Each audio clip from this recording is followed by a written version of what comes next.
What's up, everybody? It's your coach, YouTube. I cannot thank every single one of you for the love. Obviously, the breaking in of the glove in a day with my boy Nick has put us in new numbers. Appreciated that. I've never celebrated numbers. I celebrate awareness. I celebrate impact of people, of parents, of coaches realizing that this is just a process. Nobody knows more than anybody. Just experiences that we've shared help us reach certain stuff more and help us guide others that are a little bit in doubt. Always rewarding the efforts, about the results, reward the effort, reward the attitude. Video you're about to see now is my talk. I think I took it for 39 minutes. I'm not editing anything of this. This is the full 39 minutes of your coach in New Jersey, US Elite, giving the team a lot of love. Please, any questions of anything, comment below. I'm gonna respond to everybody. Even any hating, I'll respond to you because I don't take it personal. I love every single one of you. Please subscribe, please like, please dislike, whatever you feel. But subscribe so you can be part of the journey, part of the process of the number one guy that's failed the most of anybody you've ever known. This dude right here, this dude you're looking at right here, failed more than anybody. But I'm gonna keep going hard and doing my thing. And here is the video you've been wanting to see. Let's go. I'm turning dreams into reality. In the lab with the formula.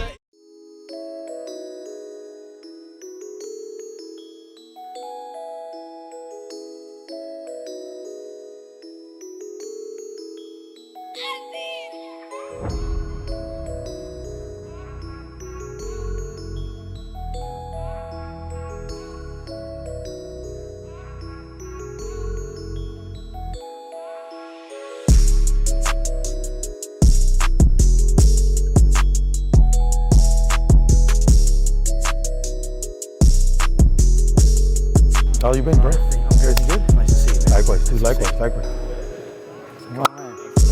Good. What's up, buddy?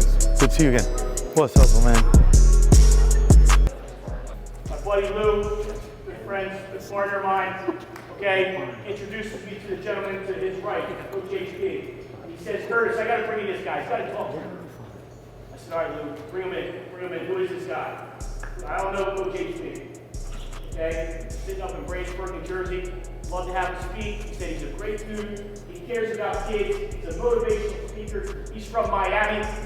He's not from North Jersey. He's not from South Jersey. He's from Miami. He travels across the country. And he just knows how to connect the kids. And I said, then we got to bring him in and we got to meet him. Some of you guys are up there. Coach HB came in. I stepped aside after talking too much. Okay, he did his thing, and by the time I left, I said, Lou, we gotta have this guy back. Who is this guy? What is his deal? Where is he from? He's incredible. And here's the deal, he doesn't come here to just speak. He speaks the truth. He speaks the truth, and he reaches kids. So when he talks today, I want you to pay attention closely. I need you to really focus, okay? Because he's very, very good at reaching kids, connecting with kids and getting some things across. He didn't have to be here today. He came up from Miami, hanging with Patrick, hanging out with Lou for a couple of days. He said, let me come talk to your guys. And we said, we'll put this together. All right, Coach HB, thank you for coming. I appreciate it. All right. It's nice to see you again. Thank you very much. Thank you.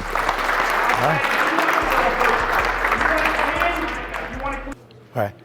Before I do anything, and anything that I do, especially when it comes to dealing with you guys and the importance of today, I want you guys, everybody in here, to understand how hard it is and how awesome it is to, on a Saturday at 5 o'clock, be in any type of baseball facility.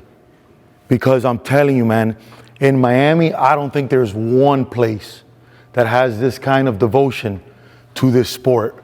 And I don't know if it's because you guys love it. I don't know if it's because of the weather.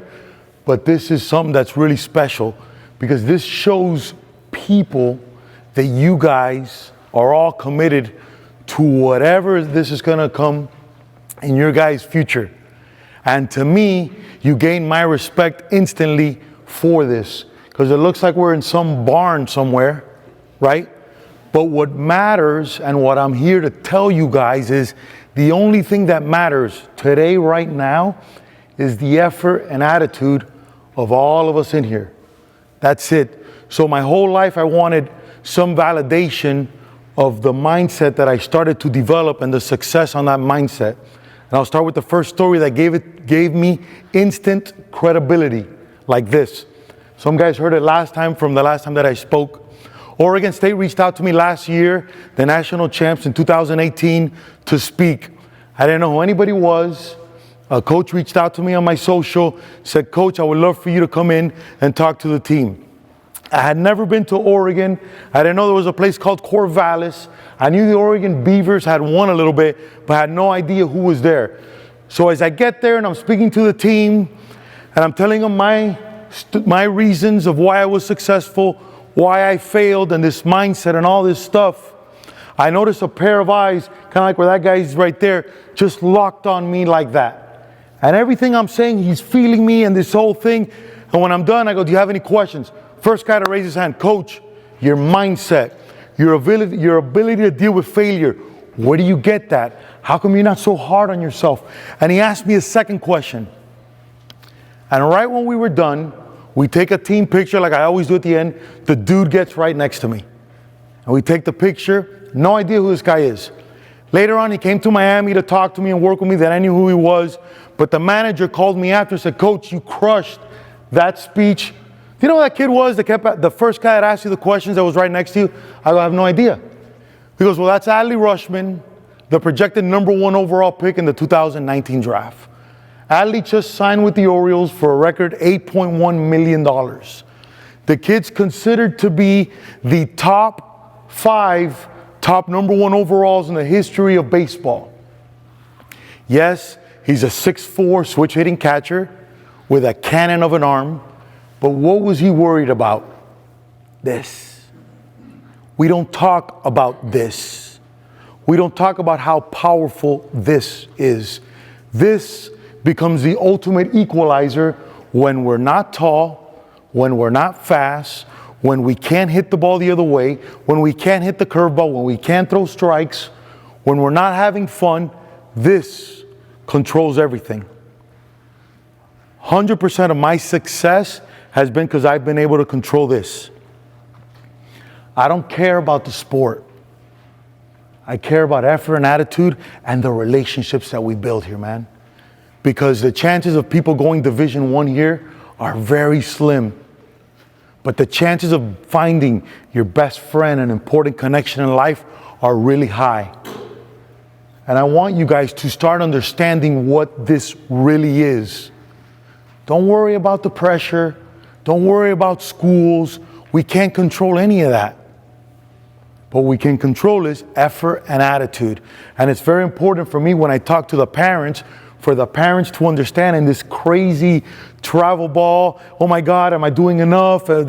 Should I be here on a Saturday at 5? This is crazy," that none of this matters.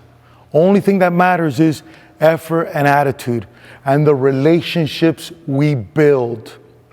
They mentioned I came out here because of Lou. I did not know who Lou was, no clue.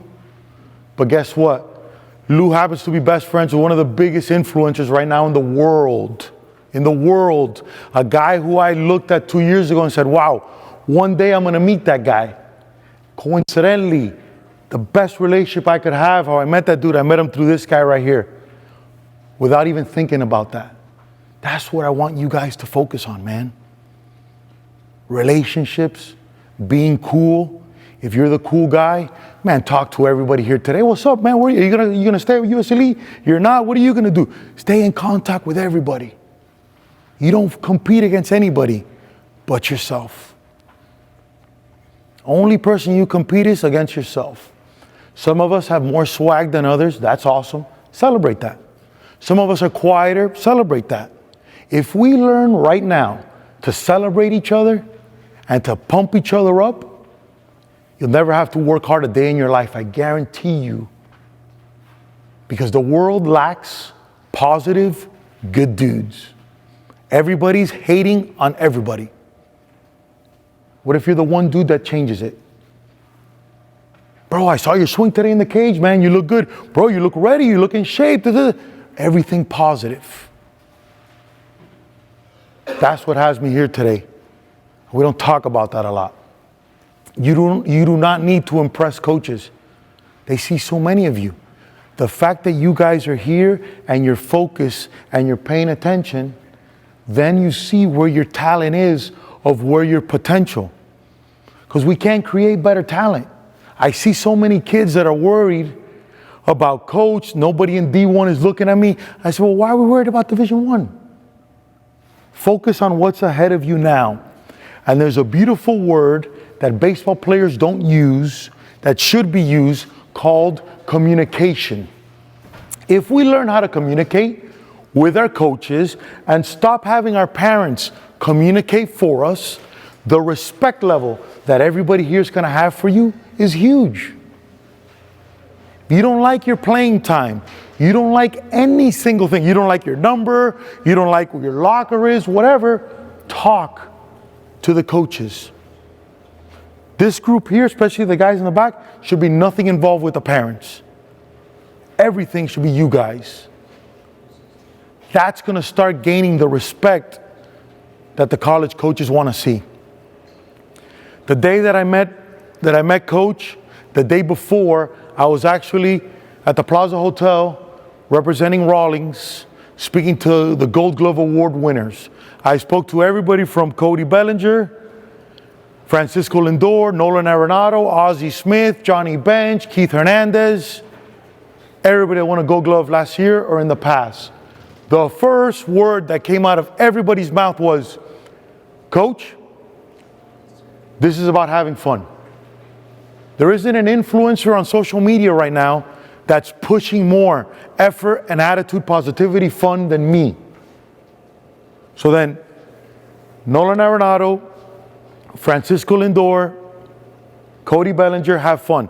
So then 2 weeks ago, I'm at a fight, Jake Paul versus Gibb on YouTube, which is pretty cool.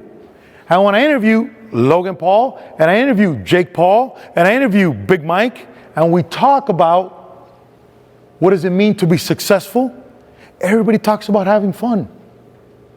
But you can't have fun without creating some kind of discipline.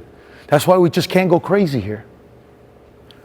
The discipline in what you do to build the work ethic makes this fun. If you find yourself today not wanting to be here, that means this is not fun, and it's okay. I'll say this forever. We do not need more baseball players. We need good dudes. Go do something else. I'd rather be a happy DJ sitting in this audience right now than miserable baseball players that are like, man, this sport sucks. Does that make sense? There wasn't one baseball player that said, you know what, Coach? My dad made my life so miserable with baseball that I wanted to prove to him that I'm a baseball player, so that's why I made it to the big leagues. Nope. Everybody had fun, man. And for the parents that are listening, there isn't one big leaguer that I work with that sits there and corrects his kid while I'm working with him. They don't say a single word. They're not even looking at their kid. Why? Because nothing you're going to say right now can change whether these kids are going to go to any school or anything like that. It's already written. Everybody's destiny here is already written. Why? Because if you feel it like you will, you will. And if right now you're on the fence like, really, baseball's not for me, you're not going to play baseball. I guarantee you. I get 500 to 1,000 DMs a week about situations all over the country. Coach, but my kid doesn't really want it, but he's good. I go, great, he's not going to be a baseball player. Have him be a happy guy.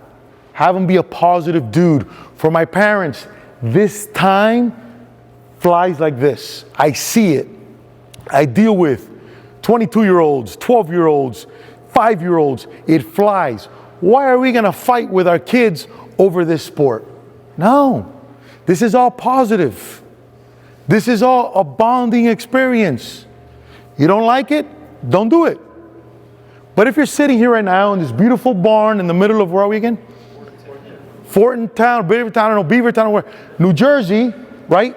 This should be fun. And if you see your kid doesn't have the same kind of intensity that you would have, I'm going to give you two options. Number one, go join a softball or professional league, and parents slide all over the place, hustle, do everything you want to do. And if you see them lazy and not really too into it, have a heart-to-heart. Trust me, U.S. Elite doesn't need more baseball players. Society needs happier dudes. It needs guys that are going to be positive. It needs guys that are going to contribute, work somewhere. You guys are going to start families. Just be cool, man. Be cool. That's why we're here. That's why the sport's awesome. It brings us all together. I'm going to do 3 questions before I get out of here, and you guys can continue, because that's my tradition. So any parents have any questions, you could ask me, and players. Q&A, let's go. Yes, sir. Can you tell some of these guys about, because I read a little bit about your story. Yes, sir. You kind of like, in the Reader's Digest short version, kind of talk about that, how that was for you. My story as a player? How it was for you as a player. So I'm the biggest failure in the history of Miami baseball by far. Whatever you guys do of practice, quadruple it times 1,000,000, which is what I did. I didn't have a TV in my room, and my dad's single obsession was to make me a baseball player. I'm from Cuba. I was born in Cuba. We do 3 things very well: play dominoes, boxing, and baseball. And my dad chose baseball, and all I did was play baseball. And what happened was, my dad started to develop his identity through the sport. So when I would mess up, which is very normal for us baseball players, my dad would punish me in a very bad way, which he used to beat the crap out of me every single time. So that made this sport unfun. But still, I made varsity as a freshman because I was really good. I hit really good. I played first base. I'm lefty. But when I was 12 years old, my dad threw me 120 innings, and I lost my arm completely because we had to win. After that, I went to high school. Couldn't do anything good. I tried to hit like somebody else. I tried to hit like if I was Bryce Harper, when I didn't have that kind of skill set, which is very common for a lot of dudes in here that want to hit home runs. I should have hit like Christian Yelich with the Marlins. Christian Yelich, when he was with the Marlins, and I was in Miami, so I saw him every day, is a tall guy who's 6'3", but hit opposite field and never struck out. And then that guy became Christian Yelich, the MVP. Then it became sexy to be Christian Yelich. But I wanted to be Bryce Harper because I was overcompensating, man. I had identity issues. I wanted to pop. I wanted to be sexy. I wanted to be that guy. And it went totally against my personality. The reason why I'm winning now is because I'm humble and I'm a blue-collar guy at the end of the day, which is what I saw in my life. I get emotional, think about it, because it's what made me, and it's what I fought my whole life. But the minute I figured out that I'm a blue-collar guy, and if a guy like Lou needs me to clean this place up, I'm going to clean this place up over and over again. But my whole life, I wanted to do the opposite. I wanted to act like some big shot celebrity that was super cool, get off of my Lamborghini there, watch everybody, oh my God, hey, Hector. And that guy was a clown. The minute I became Coach HP and I humbled myself, I'm winning every single day, man.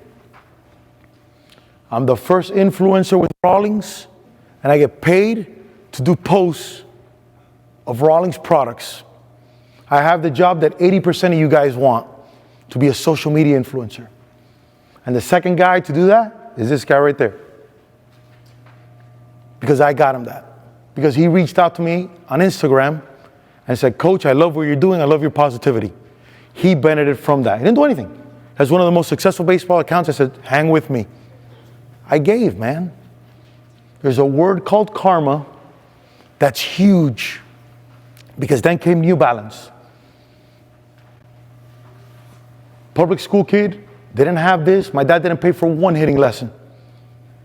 I'm probably the most expensive hitting coach in the country right now, I guarantee you. My dad didn't pay for one hitting lesson. Mindset, man.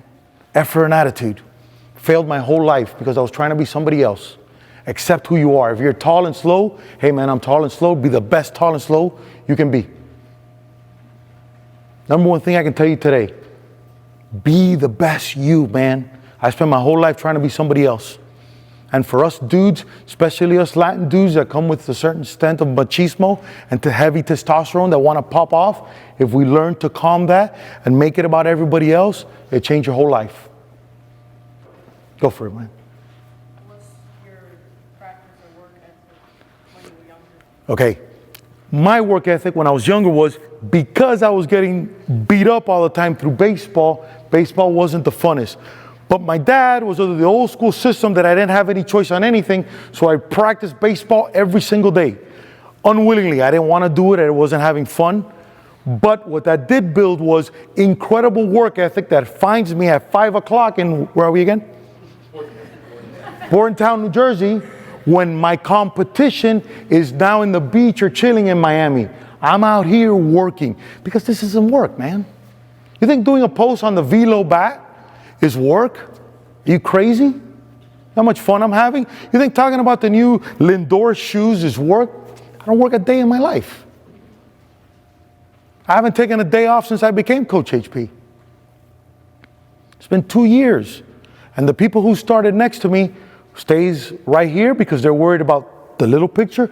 I'm worried about the biggest picture in the world. We just had the biggest influencer look at me and go, this guy's going to win because he doesn't care if he's going to make it in 12 years.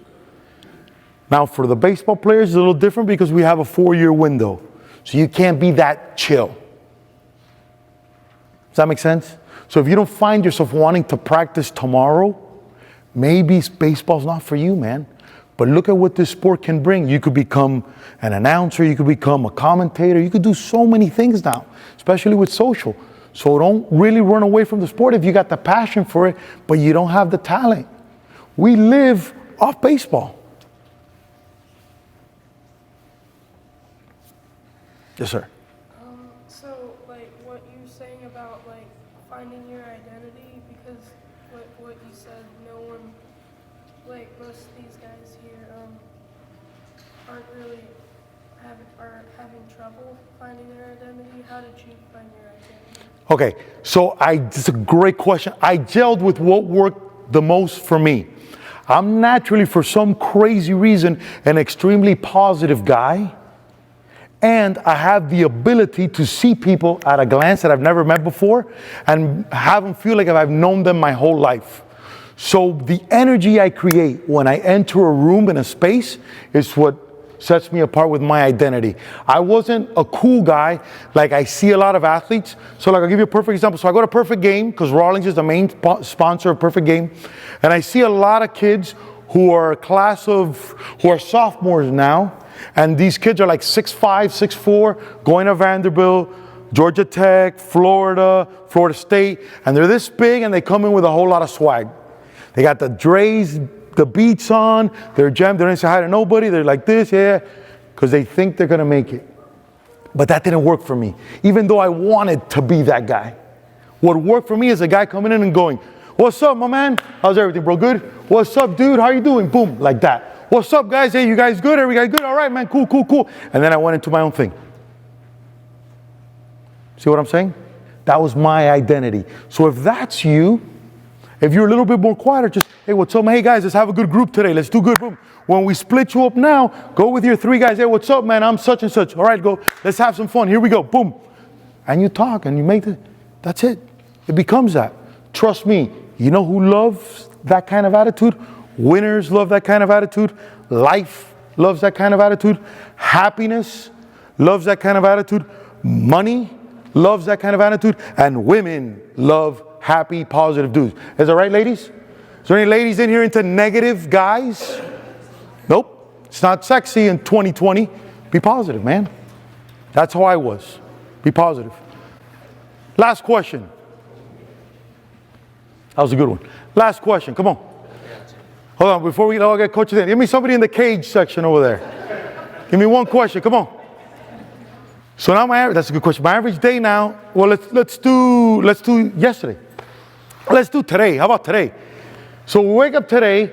My dad didn't believe in anything, unfortunately, fun. Everything was just training, training, training. But I've never been to a baseball card show. So me and Lou and Preston went to Westchester, right? We're in Westchester. Funny enough, there's Westchester in Miami. They call it Westchester. But out here, Westchester, New York, right? And we went to a car show with a gentleman named Gary Vaynerchuk. Gary V, you guys know who Gary V is? Yeah. So me and Gary and Lou and little Lou, we were in a card show, man. So that was today. We created some content there. Then we drive here and we did this. So my day is usually talking to dudes, helping you guys out, and then helping a ton of parents. And then traveling and speaking and going to different areas. Coach. What do you think the top ways baseball kind of relates to life? Number one, dealing with failure. Failure sucks, man. And in this sport, it sucks even more. Why? Because it's not like basketball where I shoot a complete air ball and I go, Preston, pass it again, bro. I'm going right in. This thing sucks. When you strike out, depending how old are you when you strike out, let's take the guys in the back. You strike out and go, oh, I got my chick in the stand. I got my dad in the stand. I got my mom in the stand. You got to wait 8 batters to hit again. You can't go, you know what, man, I messed that up. Can I take your slot and then I'll give you my at-bat? You got to wait. So this is all this, just like life is. We're not prepared to fail. Parents, the kids have to learn how to fail. Failing has to be our best friend. Failing is not losing. There's 2 different things. Failing is you go up to hit, you try your best, and you just can't see the pitch. You just can't throw strikes anymore.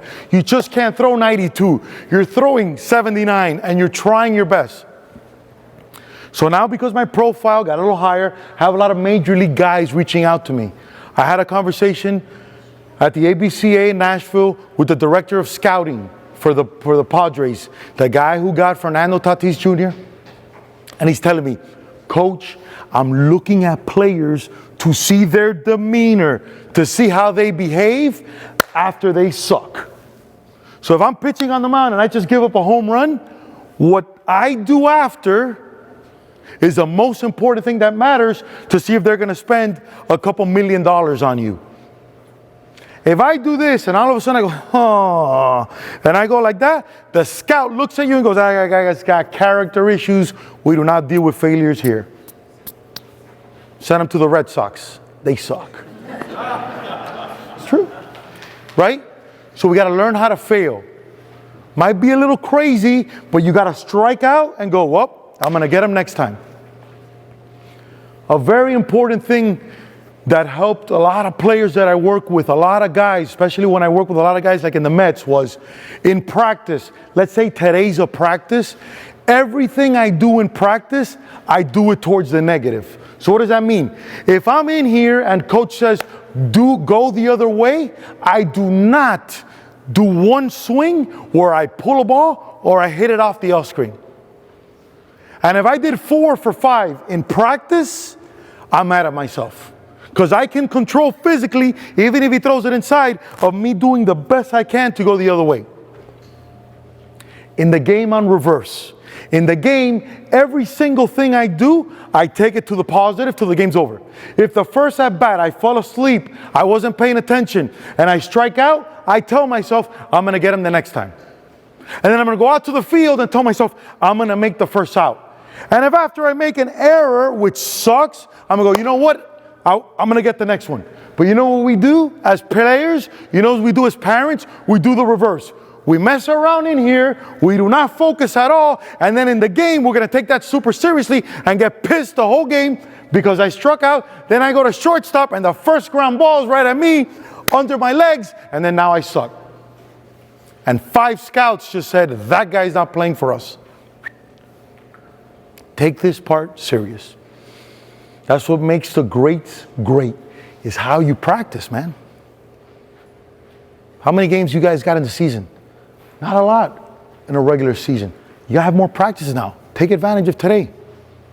Even if it's not your regular coach, even if it's whoever, anytime you do get anything in a baseball setting, You never know who anybody is. Our guys look like this guy. Young Harvard guys now that are the general managers. These guys are making the decisions now. They don't look like old school baseball guys anymore.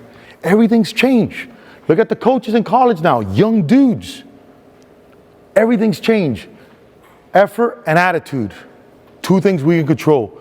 And let's learn how to deal with failure. At Coach HP on all social handles. You guys follow me, shoot me a DM. I'll hit you back with anything you need. Lou, we good? All right, listen to me. Set the trend right now. Set the tone. You don't know if there's a scout there. You don't know who anybody out there is. When you break off to whatever groups they put you in, go there quietly. Do what you got to do. Don't mess around. Don't talk about it now. Nothing. Don't be funny. Don't say jokes, whatever. The reason why they joke in the big leagues is because those guys aren't worried about anything.